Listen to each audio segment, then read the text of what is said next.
এত বিশাল লোকবল, এত বিশাল জনগোষ্ঠী, মসজিদের এত বিশাল বড় প্ল্যাটফর্ম, এত বড় মিডিয়া, এই সবগুলোকে রাষ্ট্র যদি অন করতো, রাষ্ট্রের চেহারা চেঞ্জ হয়ে যেতে পারতো। কিন্তু ওই যে বলছিলাম, সে ব্রিটিশ আমল থেকে শুরু হয়েছে, আজও পর্যন্ত মুসলমানের দেশে মুসলমানরাই সবচেয়ে বেশি কোণঠাসা এবং দুর্বল।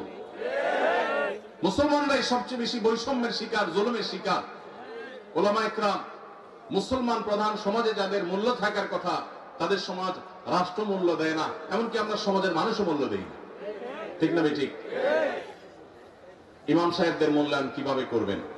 তাদের মূল্যায়ন করবেন, তাদেরকে সবচেয়ে বেশি সম্মান করবেন। কারণ নবী করিম সাল্লাল্লাহু আলাইহি ওয়াসাল্লাম বলেছেন, মাল্লাম ইউবাজ্জিল আলিমানা ফালাইসা মিন্না, যে ব্যক্তি আমার উম্মতের আলিমদেরকে সম্মান দেয় না, মর্যাদা দেয় না, ইজ্জত দেয় না, সে আমার উম্মত হতে পারে না। অতএব আপনার মসজিদের ইমাম সাহেব আপনার কাছে সম্মানিত হতে হবে। কমিটির লোক, মুসল্লি ভাইয়েরা, তাদেরকে চাকরের মতো আচরণ করতে পারবেন না, তাদেরকে শ্রদ্ধা করবেন। তারা নেতা, নেতার মতো মর্যাদা দিবেন, তাদের সঠিক কথাগুলো বলার অধিকার দিবেন, সুযোগ দিবেন, তাদের মিম্বরে স্বাধীনভাবে কথা বলার সুযোগ দিবেন, তাদের গলা চিপে ধরতে কাউকে দিবেন না।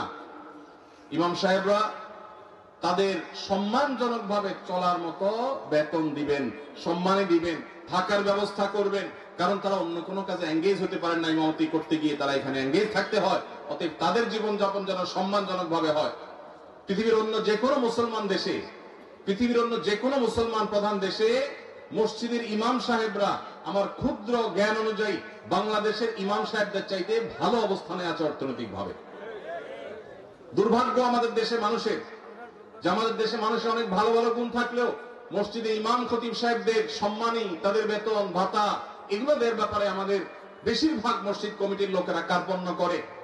মনে করে ইমাম সাহেবের বেতন আবার 20-30 হাজার টাকা, এত টাকা দিয়ে উনি কি করবে? এই এলাকায় যে সমস্ত ইমাম সাহেবরা আছেন, আমি কি কাউকে দেখতে পারি কেউ আছেন ইমাম সাহেবরা? কোথায়? আপনার বেতন কত ভাই? পুরুষের নাকি বেতন জিজ্ঞেস করলে নাকি আয়, আপনি মনে কষ্ট নিয়েন না, এটা শুধু একটু বোঝার জন্য। কত? আপনি ইমাম, আপনি ইমাম, আপনার কত? দমদমের 7,000 কোন এলাকার আপনারা? ওনাদের বাইরের আপনি কোন মসজিদের ইমাম?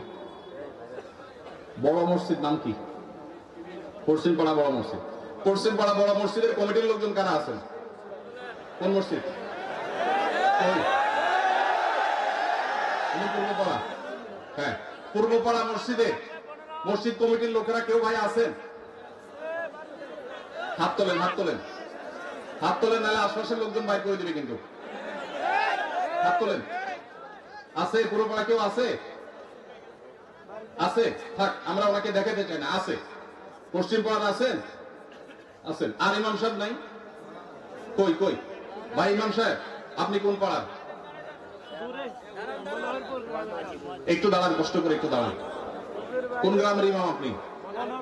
হ্যাঁ, মনোহরপুর। আপনার বেতন কত ভাই? 5,500। এই মনোহরপুরের মসজিদ কমিটির কেউ আছেন? মুসল্লি কেউ আছেন কিনা অন্তত? যারা আছে হাত তুলেন তো। মুসল্লি কারা? কেউ হাত তুলবে না। কমিটির একজন পাওয়া গেছে? মুসল্লি, আচ্ছা থাক। আর ইমাম সাহেব কে আছেন বলে? আপনি ইমাম ভাই, আপনার বেতন কত? হ্যাঁ, মসজিদ থেকে বেতন কত বলতেছি? মসজিদ মাদ্রাসা দুই ডিউটি বেতন 11.5। তার মানে আমরা যদি 5.5 ধরি, তাহলে 5.5 মসজিদ থেকে বলা যায়। 5 ওয়াক্ত নামাজ পড়ান, ইমামতি করেন, 5 ওয়াক্ত নামাজ পড়ান, 5,500 জুমা সহ। আপনার কোন এলাকা? এই গ্রামের নাম বলেন? ধুলিপাড়া। কই মাহফিলের আয়োজক কারা? সামনে আসেন না, সামনে আসেন। কই পোস্টার কই? নাম বলার আগে সামনে আসেন। নামই নেই, চালাক কারা? আচ্ছা, আর ইমাম সাহেব আছেন আর 1-2 জন? কই ভাই, কোন এলাকার? পাশের এলাকার। বেতন কত? হ্যাঁ, 8,000। কোন এলাকার? নোয়াগ্রাম।